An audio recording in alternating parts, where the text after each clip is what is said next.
illustration 7 very very easy. இதே some தான், ஆனா எல்லாமே கொடுத்து வச்சுக்கிறான். என்னென்ன illustration 7ல வந்து year 1 sales, year 2 sales, year 1 profit, year 2 profit, BVP, PV ratio, sales, when sales 2,50,000. நல்லா கவனிச்சு, your record to corporate PV ratio, BVP, sales, record to earn profit at 40,000. எனக்கு லாபம் வேணும்னா நம்ம எவ்வளவு சேல்ஸ் பண்ணணும்னு சொல்றாங்க. அல்லது என்னோட சேல்ஸ் வந்து 250 இருக்கும்போது எனக்கு என்ன லாபம் கிடைக்கும்னு கேக்குறாங்க. அல்லது margin of safety at profit 50,000 and variable cost of 2 periods நீங்க கண்டுபிடிக்கணும்னு சொல்றாங்க. அப்ப நம்ம போன கணக்கு போட்டோம்ல அதே மாதிரி தான் திருப்பி சொல்லிடுறேன். சேல்ஸ் எவ்வளவுங்க? 1,20,000.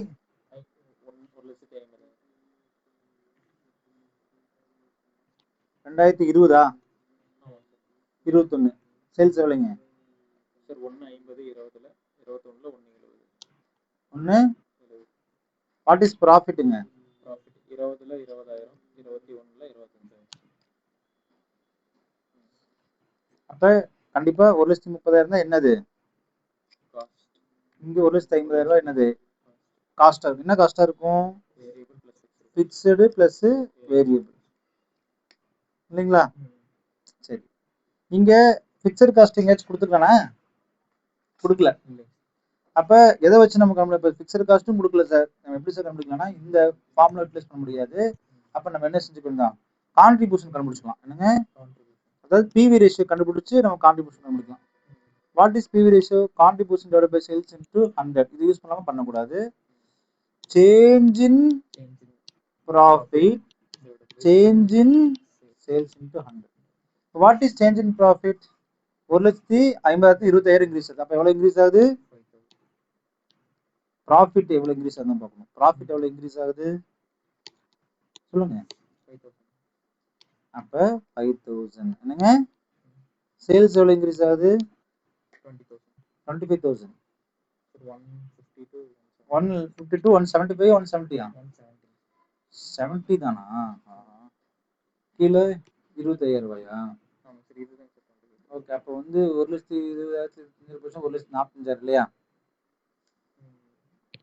ஆமா தானே வரும். 1,45,000 தானே?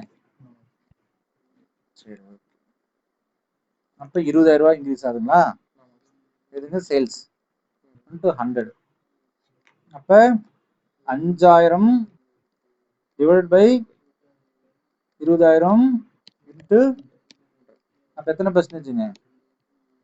25% என்ன ரேஷியோ? செக் பண்ணி பாருங்க. புக் ஆன்சர் கரெக்டான்னு பாருங்க. கரெக்டா வருதா? புக் ஆன்சர் பார்த்து கரெக்டா வந்துச்சு. சரி, நம்ம பிவி ரேஷியோ கிடைச்சிச்சு இல்லையா? அப்ப பிவி ரேஷியோ என்பது என்ன? Nothing but sales into PV ratio. உனக்கு என்ன கிடைச்சிரும்? கான்ட்ரிபியூஷன் கிடைச்சிரும். புரியுதுங்களா இல்லையா? What is sales? 1,50,000. 1,50,000ல 25% போட்டா எவ்வளவுங்க சார்?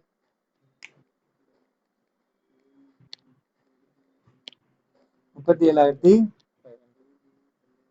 இதான் கான்ட்ரிபியூஷன். ஆமாவா இல்லைங்களா? அப்ப நம்ம ஃபர்ஸ்ட் இயருக்கு அப்ளை பண்ணலாமா? What is sales? 1,50,000.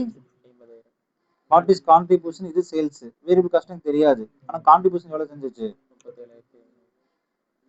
Fixed cost தெரியுமா? தெரியாது, ஆனா என்ன தெரிஞ்சிச்சு? ப்ராஃபிட் எவ்வளவுங்க?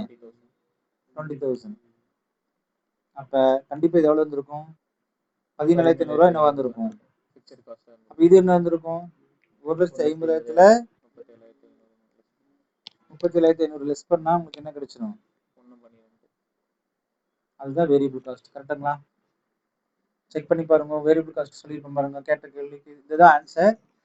சேல்ஸ் 150, வேரியபிள் காஸ்ட் 1,12,500 ரூபாய், பிக்ஸ்டு காஸ்ட் 17,500 ரூபாய். இது அப்ப இது ரெண்டு தான் ஆன்சரு. அவன் கேட்டது வேரியபிள் காஸ்ட் என்னன்னு கேட்டிருந்தான், பிக்ஸ்டு காஸ்ட் என்னன்னு கேட்டிருந்தான் இல்லைங்களா? சரி, எங்க கேட்டிருந்தான்? Variable cost of 2 periods. இப்போ ஃபோர்த் ஆன்சர் எடுத்து பார்த்தீங்கன்னா வேரியபிள் காஸ்ட் வந்திருக்கும். நம்ம போட்டது கரெக்டா? எங்க? 1,12. எவ்வளோங்க? 1,12,500 வந்துச்சா? கரெக்டா? அடுத்தது பிக்ஸ்டு காஸ்ட் எவ்வளோ வந்துருச்சு? 17,500 ரூபாயா வந்துருச்சுங்களா? பிக்ஸ்டு காஸ்ட் கிளியரா? பிக்ஸ்டு காஸ்ட் வந்துருச்சு. புரிஞ்சுங்களா எப்படி வந்துச்சுன்னு? அப்ப அவன் ஃபார்மெட் போடாதீங்க, நீங்களே ஒரு ஃபார்மெட்டை போட்டு பாருங்க. அவன் ஃபார்மெட் போட்டா குழப்பிடும். அவன் வந்து சிம்பிளா இடத்துக்கு நிரப்புறதுக்காக அவன் போட்டிருப்பான். அதனால நீங்க you should not follow this method, but you have to do it own, then will be correct. அப்போ நான் சொன்ன மாதிரி sales minus variable cost is equal to contribution minus fixed cost is equal to profit. Profit வந்துச்சு, fixed cost போட்டணும், contribution வந்து contribution variable cost போட்டனா sales வந்துருச்சா. இப்படி போயிடலாம். இதுதான் கேட்டுக்கிறான் சார்னா இல்ல, அவன் என்ன கேட்டுக்கிறான், ஃபர்ஸ்ட் இது ஓகே, பிவி ரேஷியோ நம்ம கண்டுபிடிச்சு வச்சிருந்தீங்க 25%. பிஇபி சேல்ஸ்னா என்ன? அப்ப பிரேக் ஈவன் பாயிண்ட் ஃபார்முலா தெரியுமில்லவா? What is break even point? திருப்பி சொல்றேன். பிரேக் ஈவன் சேல்ஸ் சொன்னா என்னது? Fixed cost divided by PV ratio. What is fixed cost? 17,500. What is PV ratio? 25%. இப்போ பிஇபி சேல்ஸ் எல்லாத்துக்கும் பொதுவாக தானே இருக்கும், சொல்லுங்க. 17,500 டிவைடட் பை 25%. ஸோ 70,000 என்பது பிஇபி சேல்ஸா? கரெக்டாக வந்துச்சா இல்லையா? ஆன்சரு 70,000 வந்துச்சா பிஇபி சேல்ஸ்? இது ஆல்டர்னேட்டிவ் எப்படி பண்ணலாம்? ஃபார்மேட் சொல்லி கொடுத்தேன். என்னங்க? Fixed cost divided by contribution per unit into selling price per unit. நீங்க இதை செக் பண்ணி பாருங்க போட்டு. என்னங்க? Selling price per unit, contribution per. Sir இங்க யூனிட்டே தரலைங்களே சார், அதனால நம்ம என்ன செய்ய முடியாது, எடுக்க முடியாது. ஏன்னா யூனிட் ஏதாவது கொடுத்துருக்கணும், அதுக்கு ஒரு நோட் எதுவுமே இல்லை. ஸோ அதனால நம்ம என்ன செய்ய முடியாது, எடுக்கிறதுக்கு வாய்ப்புகள் குறைவு, ரொம்ப குறைவு. சரி, அப்போ அடுத்து என்னங்க சார், எனக்கு வந்து டிசைடு சேல்ஸ், அப்போ 40,000 எனக்கு ப்ராஃபிட் வேணும்னா என்னங்க? 40,000 ப்ராஃபிட் வேணும். அப்போ 40,000 ப்ராஃபிட் வேணுமா? ஃபிக்ஸட் காஸ்ட் எவ்வளவு? 17,500. அப்போ எவ்வளோ ஆச்சு? 57,500. அப்போ எத்தனை பர்சன்டேஜ்? 25%. பிவிஎஸ் போட்டால் வந்துருமா? 17,500 சரி, 57,500 டிவைட் பை 25%. 2,30,000 desired profit. அப்போ எவ்வளவுங்க? டிசைட் சேல்ஸ் 2,30,000 வந்துச்சுங்களா சார்? ப்ராஃபிட் வென் சேல்ஸ் 2,50,000 இருக்கும்போது எனக்கு எவ்வளோ சார் ப்ராஃபிட்? அப்போ 2,50,000 வைங்களா? 2,50,000 25%ங்களா? 62,500 சார். 17,500 கழிச்சிருங்க, 45,000 சார். அப்போ சேல்ஸ் 2,50,000 இருக்கும்போது எவ்வளோங்க சார் எனக்கு ப்ராஃபிட்? 45,000 சார். வந்துச்சா இல்லையா? வந்துச்சுங்களா இல்லையா? ஸோ மார்ஜின் ஆஃப் சேஃப்டி என்னங்க sir? PIB sales minus PIB sales minus என்னது? மார்ஜின் ஆஃப் சேஃப்டி எழுதிக்கணும், எம்ஓஎஸ். மார்ஜின் ஆஃப் சேஃப்டி என்பது என்னங்க? நல்லா கவனிங்க. Actual sales minus PIB sales. What is actual sales? First இது சொல்லுங்க, இயர் 1 போட்டுக்கலாம். 1,50,000. What is PIB sales? PIB sales 70,000. எவ்வளோங்க? வெரி குட், எவ்வளோங்க? 70,000. அப்போ மார்ஜின் ஆஃப் சேஃப்டி எவ்வளோங்க? 30,000. எவ்வளோங்க? 30,000.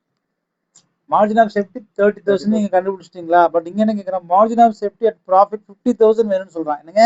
At profit 50,000. அப்ப மார்ஜின் ஆஃப் சேஃப்டி 50 50 தான் மேல போகணும். மார்ஜின் ஆஃப் சேஃப்டி எனக்கு மேல 50, கீழே என்னது? 25%. அப்ப என்ன வரும் எனக்கு? அப்ப சேல்ஸ் வந்து 2 லேக் இருக்கும். எந்த sales? Margin of safety sales எனக்கு 2 லேக் இருந்தா தான் எனக்கு என்னமா கிடைக்கும்? 50,000 எனக்கு என்ன செய்யும்? ப்ராஃபிட் கிடைக்கும். புரியுதுங்களா? இதெல்லாம் லாஜிக்.